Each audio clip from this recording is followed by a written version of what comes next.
RJD अध्यक्ष लालू यादव की बेटी और दामाद पर जांच एजेंसियों का शिकंजा कसता जा रहा है। बेटी मीसा भारती और दामाद शैलेश की कंपनियों को मिलने वाले पैसे पर आयकर विभाग कल इन दोनों से बड़ी पूछताछ करेगा। एबीपी न्यूज के पास उन सवालों की सूची है जो इन दोनों से पूछे जाएंगे। राजधानी दिल्ली के इस फार्म हाउस को लेकर लालू यादव के परिवार की मुश्किल बढ़ गई है।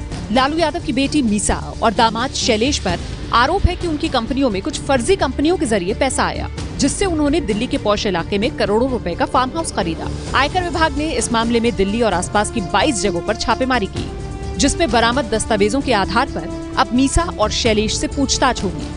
आयकर विभाग मीसा और शैलेश दोनों से जानना चाहता है कि उनकी कंपनी में किन लोगों ने किसके कहने पर पैसे दिए, ये पैसे क्यों दिए गए, और यदि ये पैसे मीसा और शैलेश की कंपनी को काम के बदले दिए गए तो वो काम क्या था। ऐसे ही जटिल सवालों का एक जाल आयकर विभाग ने तैयार किया है। मीसा से पूछताछ के लिए आयकर विभाग ने जो 50 सवाल तैयार किए हैं, उनमें प्रमुख हैं: आपका पैन नंबर क्या है और आप आयकर कहां भरती हैं? आपकी कितनी कंपनियां हैं और उनमें कब कब कितना लोन आया? कितने लोन अनसिक्योर्ड थे और क्यों दिए गए थे? क्या लिए गए लोन का पैसा वापस कर दिया गया है? आपकी कंपनी मिशेल को 4 कंपनियों ने 1 करोड़ 20 लाख रुपए क्यों दिए? ऐसे कौन से हालात थे कि आपने जब शेयर बेचे तो 90 रुपए के और वही शेयर वापस खरीदे तो 10 रुपए के? आपकी कंपनियां क्या काम करती हैं? कंपनी में कितने कर्मचारी हैं? कोलकाता की कंपनी डायमंड विनिमय से आपका क्या रिश्ता है? उसने आपके शेयर क्यों खरीदे? और क्या आप राजेश अग्रवाल नाम के सीए को जानती हैं? अगर हाँ, तो कैसे? आयकर विभाग के सूत्रों के मुताबिक मीसा से 2 चरणों में पूछताछ की जाएगी। पूछताछ के पहले चरण में मीसा से सवाल पूछे जाएंगे और इस चरण में मीसा जिन सवालों के जवाब गलत देगी, पूछताछ के अगले चरण में उन्हीं सवालों की बाबत दस्तावेज दिखाकर मीसा से पूछताछ की जाएगी।